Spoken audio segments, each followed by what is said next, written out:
Hello everybody, chapter first economics, class 10th और chapter का नाम है डेवलपमेंट। ठीक है, सो दिस चैप्टर डेवलपमेंट आप जानते हो बहुत इजी चैप्टर है, बट इसके अंदर जो क्वेश्चंस बोर्ड एग्जाम्स में पूछे जाते हैं वो बहुत ही ट्विस्टेड होते हैं, या किसी भी एग्जाम्स में पूछे जाने वाले क्वेश्चंस थोड़े से ट्विस्टेड होते हैं और आप बहुत जल्दी कंफ्यूज हो सकते हो इन क्वेश्चंस को समझने में। तो सबसे पहले हम समझेंगे क्वेश्चंस, फिर उनके आंसर्स कैसे बेस्ट वे में लिखने हैं जिससे आपको ज्यादा से ज्यादा मार्क्स मिले। तो क्वेश्चन नंबर फर्स्ट मैं लेता हूं जो अपने आप में एक बहुत ही ट्विस्टेड क्वेश्चन है। देखिए क्वेश्चन है कॉन्सिक्वेंसेस। कॉन्सिक्वेंसेस मींस परिणाम होता है, result, outcome.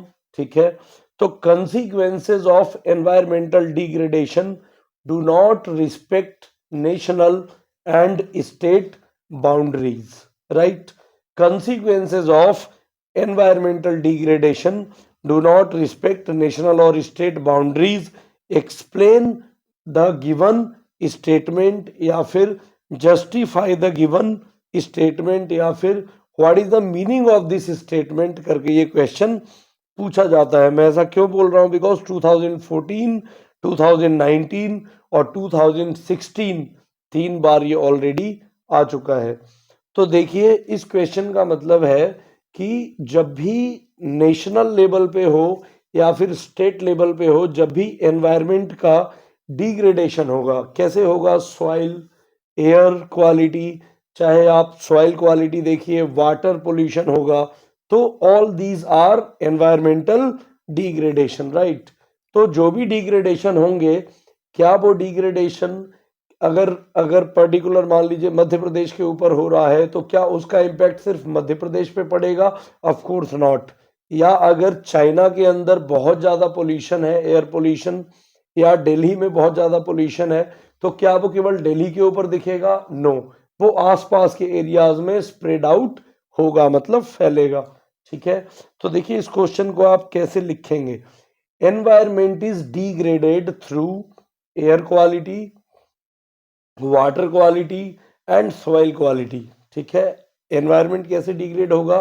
Soil quality, air quality, है ना, या फिर आपका एयर हो गया, सॉइल हो गया और वाटर हो गया। ये मेजर चीजें होती हैं, मेजर फैक्टर्स होते हैं जिनसे एनवायरनमेंट बहुत जल्दी डिग्रेड होता है। ठीक है, साथ ही साथ अगर आप इकोलॉजिकल बैलेंस को खराब करोगे, इकोलॉजिकल बैलेंस किससे बनता है? Natural vegetation and wild life से। तो आप लिखोगे क्या? environment is degraded by the degradation of soil, air, water, natural vegetation and wildlife, right? ठीक है, इसके बाद आप जाओगे आगे लिखोगे it is now a global issue. अब ये ग्लोबल इशू बन चुका है। एंड फाइनली आप लिखोगे there are some points by which we can understand the consequences. ठीक है, कॉन्सिक्वेंसेज ऑफ एनवायरमेंटल डिग्रेडेशन। तो आप फर्स्ट पॉइंट लिखोगे पोल्यूशन ऑफ वन कंट्री में affect other country through acid rain. Acid rain आपने class 8 के साइंस में भी पढ़ा होगा। तो एसिड रेन सिंपल होता है जब जो ऑक्साइड्स होते हैं कार्बन के, सल्फर के, तो वो ऑक्साइड्स एयर में होते हैं, जब वाटर रेन के थ्रू आता है तो वो उसमें मिक्स होके एसिड फॉर्म करते हैं और फिर वो एसिड रेन बन जाता है, जिसकी वजह से व्हाइट मार्बल, ताजमहल, उसका कलर येलो हो गया, राइट? तो ये आपका फर्स्ट पॉइंट था। क्या था? पोल्यूशन इन वन कंट्री में अफेक्ट अनदर और near by countries bye acid rain and air pollution. ठीक है, ये हो गया। प्लस इसी से क्लाइमेट चेंज भी हो सकते हैं। अब बात करते हैं सेकेंड पॉइंट की। तो सेकेंड पॉइंट है डिफोरेस्टेशन से रिलेटेड। यू ऑलरेडी नो, आप बहुत अच्छे से जानते हो व्हाट इज डिफोरेस्टेशन। ठीक है, सेकेंड पॉइंट, डिफोरेस्टेशन में अफेक्ट रेन पैटर्न। जो रेन पैटर्न होगा वो डिफोरेस्टेशन से अफेक्टेड हो जाएगा, ट्रांसपायरेशन नहीं होगा, इवेपरेशन नहीं होगा। और फाइनली क्या हो जाएगा? जब ट्रांसपायरेशन नहीं होगा, इवेपरेशन नहीं होगा, तो जो प्रेसिपिटेशन होता है, रेनफॉल, वो कम हो जाएगा। अब वो कितने लेवल पे कम होता है? That is different from nation to nation, right? तो इसलिए जो है डिफोरेस्टेशन जो है वो क्या कर सकता है, दूसरे देशों के या जो नेबर स्टेट्स होते हैं उनके रेन पैटर्न को डिस्ट्रॉय कर सकता है या उनको अफेक्ट कर सकता है, उनको इम्पैक्ट कर सकता है। इम्पैक्ट मीन्स प्रभावित करना, राइट। अगला इसके बाद हो गया लैंड डिग्रेडेशन। अगर आप लैंड डिग्रेडेशन करोगे तो क्या होगा, मान लो डैम आपने बनाया और डैम कभी डिस्ट्रॉय हो गया। जो डैम बेसिकली जो रुकावट होती है कंक्रीट की, ठीक है, तो जब आप डैम बनाओगे वो ब्रेक डाउन होगा तो क्या होगा बोलो, ब्रेक डाउन होने के बाद टेक्निकली वाटर सारा बहेगा और फिर it will create a flood in near by areas. तो यह है कॉन्सिक्वेंसेस, परिणाम। इसके अलावा और कौन सा कॉन्सिक्वेंस हो सकता है जो आपके एनवायरमेंटल डिग्रेडेशन पे होता है जिससे नेशनल और स्टेट लेवल पे अफेक्ट होता है। तो देखिए अगर आप ये देखिए कि अगर बैड क्वालिटी एयर पोल्यूशन में ही आप और थोड़ा सा एक पॉइंट बढ़ के लिख सकते हो कि air pollution for example the smoke coming out of the industries, है ना, और vehicles can affect the nearby areas, है ना, by creating harmful substances in the environment as well as degrading the air quality खराब हो जाएगी, right. चलो, तो ये एक बहुत अच्छा क्वेश्चन, बहुत ही ट्विस्टेड क्वेश्चन, आप इसको ध्यान में रखोगे, ऐसे क्वेश्चन अक्सर पूछे जाते बोर्ड एग्जाम्स में। इसके बाद अगला क्वेश्चन हम लेते हैं जो कि ये भी एक अच्छा क्वेश्चन है, व्हाट इज सस्टेनेबल डेवलपमेंट। और इसमें मैं एक और टर्म जोड़ना चाहूंगा, explain the importance of sustainable development with reference to ground water by giving an example. ये एक्चुअली दो अलग अलग क्वेश्चन हैं जो अलग अलग पूछे गए हैं, है ना। तो एक क्वेश्चन है व्हाट इज सस्टेनेबल डेवलपमेंट, ठीक है, तो पहले इसको डिस्कस कर लेते हैं। Of course sustainable development you have been studying since class 6th 7th 8th, sustainable development let's discuss. तो sustainable development utilization of resources in such a manner that they can be saved for present generation as well as they can be left for future generation to use। मतलब sustainable development को हम कुछ इस तरह से use करें जिससे वो करंट जनरेशन, जो अभी प्रेजेंट जनरेशन है, वो भी उसको यूज कर सके और फ्यूचर जनरेशन भी उसको यूज कर सके, मतलब वो खराब ना हो जाए। जैसे आप देखो ग्राउंड वाटर, अभी ग्राउंड वाटर डिप्लीशन कितना फास्ट हो रहा है। एक तरफ ग्राउंड वाटर डिप्लीशन हो रहा है, दूसरी तरफ ग्लोबल वार्मिंग की वजह से सी लेवल बढ़ रहा है। अगले 30-40 ईयर्स में जो भी पूरे वर्ल्ड के कोस्टल सिटीज है, फॉर एग्जांपल मुंबई, ठीक है, वो सारे डूब जाएंगे अगले 30-40 सालों में। तो इस तरह का एनवायरमेंटल डिग्रेडेशन हो रहा है और सस्टेनेबल डेवलपमेंट करने की जरूरत है बट वो नहीं हो रहा है। तो हम अब समझते हैं कि लिखेंगे कैसे। तो मैंने आपको बताया what is sustainable development, recall it. Sustainable development is the development in which resources should be used in such manner that they can be utilized by present generation as well as they can be saved for future generation। this is called sustainable development, ठीक है। अब इसी में एक और question actually 2013-15 में पूछा गया है, तो इसी में एक और क्वेश्चन है, वो है suggest any two ways by which resources can be used judiciously।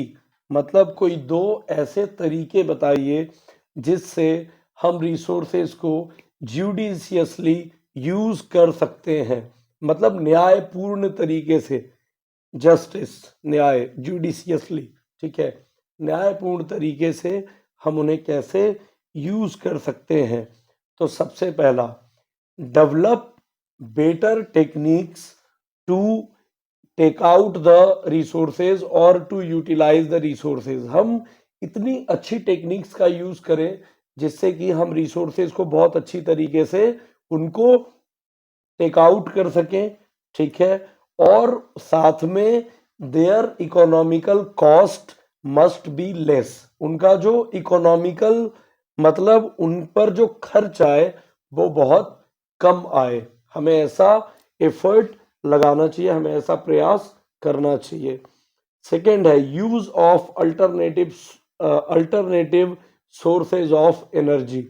हमें alternative sources of energy use करना चाहिए। कैसे? अभी हमारा इंडिया या वर्ल्ड के बहुत सारे देश किस पे डिपेंडेंट है?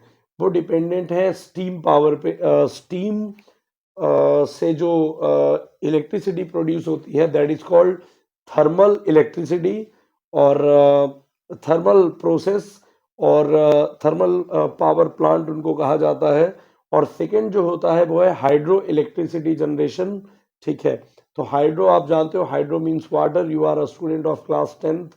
हाइड्रो मीन्स वाटर, और वो यूज होता है किससे? वाटर को जब गिराते हैं डैम में, टरबाइन पे, टरबाइन रोटेट करता है और इलेक्ट्रिसिटी जनरेट होती है, राइट।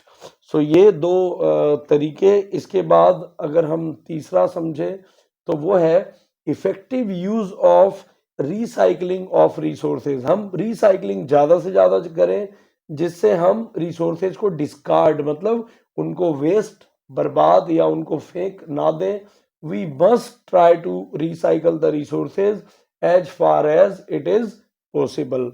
ठीक है, अब इसी के साथ, इसी सस्टेनेबल डेवलपमेंट के साथ एक और क्वेश्चन कभी कभी पूछ लिया जाता है। देखो कैसे, ये भी पूछा हुआ क्वेश्चन है, explain the importance of sustainable development with reference to the ground water by giving an example. तो ये जो टॉपिक है, ये टॉपिक, ये जो आपकी बुक है, इसी के अंदर ये टॉपिक भी एंड में इसी चैप्टर में एक्सप्लेन्ड है। अगर आपने इसको अच्छे से पढ़ा होगा, ये वाला जो यहाँ पे है एग्जॉशन ऑफ नेचुरल रिसोर्सेज। ठीक है, अच्छा यहाँ पे है ये सस्टेनेबिलिटी ऑफ डेवलपमेंट, ये ग्राउंड वाटर से रिलेटेड है ये वाला टॉपिक, सस्टेनेबिलिटी ऑफ डेवलपमेंट और ground water in India, right. तो ये जो टॉपिक है, इसी टॉपिक से ये क्वेश्चन है कि जो इंडिया का जो ग्राउंड वाटर लेवल डिप्लीट हो रहा है वो कैसे हो रहा है, और हमें इसका एग्जाम्पल देके एक्सप्लेन करना है कि आखिर जो सस्टेनेबल डेवलपमेंट है हम उसको ग्राउंड वाटर लेवल को मेंटेन करते हुए कैसे मेंटेन कर सकते हैं। तो सस्टेनेबल डेवलपमेंट आप जानते हो, sustainable development is important because we have to keep save our environment and we have to maintain our resources for the future generation। अब इसमें हम बात करते हैं अंडरग्राउंड वाटर की, तो हम लिखेंगे underground water is depleting every day and with every passing year the underground water is depleting. If you are living in villages, आप जानते हो underground water is depleting every year. गर्मियों में आप कहीं भी रहते हो, ड्यूरिंग समर सीजन, गर्मियों में आप देखते हो कि जो वाटर सप्लाई होती है ट्यूबवेल से या फिर आपके मोटर से, वो बहुत, मतलब थोड़ा सा वाटर के फ्लो में चेंज आता है और वाटर कम आता है। That is just because of the ground water depleting, वो लो हो रहा है। ठीक है, तो ये हो गया आपका, आप ये चीजें एक्सप्लेन करेंगे that the underground water is depleting every year due to extensive use of it, and underground water is also used for commercial purposes due to global warming and due to other climatic changes the rainwater is depleting also every year। आप देखो हर साल rainfall कम होता जा रहा है, जो reverse का flow था वो स्लो हो रहा है, रिवर्स का जो कोर्स था वो कॉन्ट्रैक्ट हो रहा है ना। तो ये सारी बातें हैं जो एनवायरमेंटल डिग्रेडेशन को शो करती हैं। इसके बाद अब हम बात करेंगे distinguish between human development and economic development. तो इसका क्वेश्चन आप कैसे लिखोगे? Human development is all about human centred approach. Human development की स्टडी हम कैसे करते हैं? It is human centred approach, ये सारा कुछ ह्यूमन के अगल बगल चलेगा। बट जो इकोनॉमिक डेवलपमेंट होगा it will be economic, it will be studied about economic growth, है ना। आपके देश का क्या डेवलपमेंट है in terms of money, this is economic development. आपके यहाँ ह्यूमन का कितना डेवलपमेंट है, ये है आपका ह्यूमन डेवलपमेंट। इंडिया इकोनॉमिकली तो 4th या 5th पोजीशन पे होगा अभी, बट ह्यूमन डेवलपमेंट के मामले में HDI ह्यूमन डेवलपमेंट इंडेक्स के मामले में इंडिया 130 के आसपास आता है ना। आप ये देख सकते हो कितना दुर्भाग्यपूर्ण है ये भारत के लिए कि ह्यूमन डेवलपमेंट में हम बहुत अच्छा अभी भी नहीं कर पा रहे हैं, ठीक है। तो ये आप लिखोगे। इसके बाद human development is indicated by human development index HDI and economic development is indicated by per capita income and national income, ठीक है। तो अब एक और अच्छे क्वेश्चन की तरफ हम चलते हैं, ठीक है। और अगला क्वेश्चन जो हमारा है वो है, देखो ये बहुत अच्छा क्वेश्चन है, ये भी आया हुआ क्वेश्चन है एग्जाम में। Development for one may be the destruction for other. Development of one may be the destruction of other. एक इंसान का डेवलपमेंट दूसरे इंसान के लिए, या एक कम्युनिटी का या एक कंपनी का डेवलपमेंट दूसरी कम्युनिटी के लिए या पीपल के लिए क्या हो सकता है, डिस्ट्रक्शन हो सकता है। Development of one may be destruction of other, ठीक है। जस्टिफाई योर आंसर, आप अपने आंसर को जस्टिफाई करो, एक्सप्लेन करो, है ना। Explain this statement, justify the statement, criticise the statement, कुछ भी करके पूछ सकता है, आपको एक्सप्लेन करना है। तो कैसे आप एक्सप्लेन करोगे कि डिस्ट्रक्शन कैसे हो जाता है एक इंसान का डेवलपमेंट। देखो बहुत इजी है, आपने इसी बुक में एक बहुत बढ़िया सा एग्जाम्पल पढ़ा होगा जो अबिदजान से रिलेटेड है, राइट।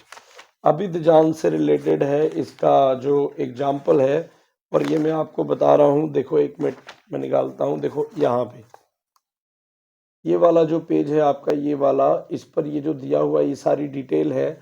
अबिदजान में एक कंपनी थी, और अबिदजान की जो कंपनी थी वो उसने क्या किया, उसने एक कंपनी को अपने यहाँ जो टॉक्सिक जो जहरीला वेस्ट था वो उसको दिया कि जाओ तुम जाके इसको डंप कर दो, वेस्ट इसको तुम जाके रिलीज कर दो, ठीक है। और उसने जो है वो समुद्र से जाके और वो एक सिटी में जाके उसने डंप कर दिया उस टॉक्सिक मटेरियल को, और उसकी वजह से कुछ लोग मर गए, बहुत सारे लोगों को पॉइजनस इम्पैक्ट हुआ उनकी बॉडी में, नोजिया और बहुत सारी चीज़ें, है ना। और ऐसी चीज़ें लॉन्ग टर्म में कैंसर जैसी डेंजरस डिजीजेस को कॉज कर सकती हैं। तो इसके अलावा अगर आप बोलो तो न्यूक्लियर एनर्जी जनरेट करने वाला अगर कोई कंपनी है, तो वो अगर मान लो कोई फैक्ट्री है जो न्यूक्लियर एनर्जी जनरेट कर रही है, और उसका क्या होगा, एनवायरनमेंट पे इम्पैक्ट होगा। तो कहीं ना कहीं ये चीज़ें हैं जो हमें बताती हैं, ठीक है। इसके बाद अगर मान लो फार्मास्यूटिकल कंपनी है, उसके अंदर से गैस निकल रही है चिमनी में से, तो वो एनवायरनमेंट को पोल्यूट कर रहा है, राइट। तो एक इंसान का डेवलपमेंट दूसरे इंसान के लिए अनडेवलपमेंट हो सकता है। इसके बाद और कुछ क्वेश्चंस हैं मेरे पास, मैं इसका पार्ट 2 बनाऊंगा शॉर्ट क्वेश्चंस का। अभी के लिए इतना ही, थैंक यू।